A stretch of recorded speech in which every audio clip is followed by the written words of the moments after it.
ಪಾಂಡಿಚೇರಿಯಲ್ಲಿ rock beach ಹತ್ರ ಹೋಗಿದ್ದಾಗ ಹಾಗೆಯೇ ಪಕ್ಕದಲ್ಲಿ ನಿಮಗೊಂದು ಸ್ಟ್ರೀಟ್ ಇರುತ್ತೆ, ಅಲ್ಲಿ ಫುಲ್ಲು ವೆರೈಟೀಸ್ ಆಫ್ ಅಂಗಡಿಗಳಿರುತ್ತೆ. ಸೊ ಅಲ್ಲೇ ಈ ಆಲ್ವಿನ್ ಬರ್ಗರ್ ಅಂತ ನಾನು ಟ್ರೈ ಮಾಡಿದೆ. ಸೊ ಅಲ್ಲಿ BOVನೂ ಇತ್ತು, ಬ್ರಿಂಗ್ ಯೋರ್ ಓನ್ ಬ್ಯಾಗ್. ಸರಿ ಟ್ರೈ ಮಾಡೋಣ ಅಂತ ಟ್ರೈ ಮಾಡಿದ್ವಿ, ಚೆನ್ನಾಗಿತ್ತು ಅಂತ ಹೇಳ್ಬೋದು.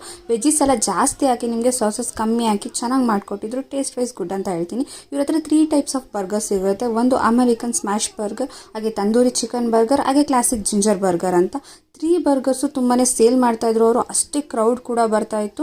ನಾವಿಲ್ಲಿ ಒಂದು ತಂದೂರಿ ಬರ್ಗರ್ನ ಟ್ರೈ ಮಾಡಿದ್ವಿ. ಪ್ಯಾಟಿ ಹಾಕಿ ನಿಮಗೆ ಚೀಸ್ ಹಾಕಿ ಕೊಟ್ಟರು, ಸಕ್ಕತ್ತಾಗಿತ್ತು ಅಂತ ಹೇಳ್ತೀನಿ. ನಿಮ್ಗೆ ಅಷ್ಟು ಹೆವಿ ಅನಿಸಲ್ಲ, ತುಂಬಾ ಚೆನ್ನಾಗಿರುತ್ತೆ. ಟೇಸ್ಟ್ ವೈಸ್ ತುಂಬಾ ಚೆನ್ನಾಗಿತ್ತು ಅಂತ ಹೇಳ್ತೀನಿ. ವರ್ತ್ ಅಂದರೆ ವರ್ತ್. ಹಾಗೆಯೇ ಕ್ಲಾಸಿಕ್ ಜಿಂಜರ್ ಬರ್ಗರ್ ಅಂತ ಟ್ರೈ ಮಾಡಿದೆ, ಅದು ಕೊಡೋ ದುಡ್ಡಿಗೆ ವರ್ತ್ ಅಂತ ಹೇಳ್ತೀನಿ. ಯಾಕಂದರೆ ಅಷ್ಟು ನಿಮಗೆ ದಪ್ಪ ಪ್ಯಾಟಿ ಹಾಕಿ ಕೊಡ್ತಾರೆ ಕ್ರಿಸ್ಪಿ ಚಿಕನಲ್ಲಿ, ಹೊಟ್ಟೆ ತುಂಬ ಹೋಗುತ್ತೆ.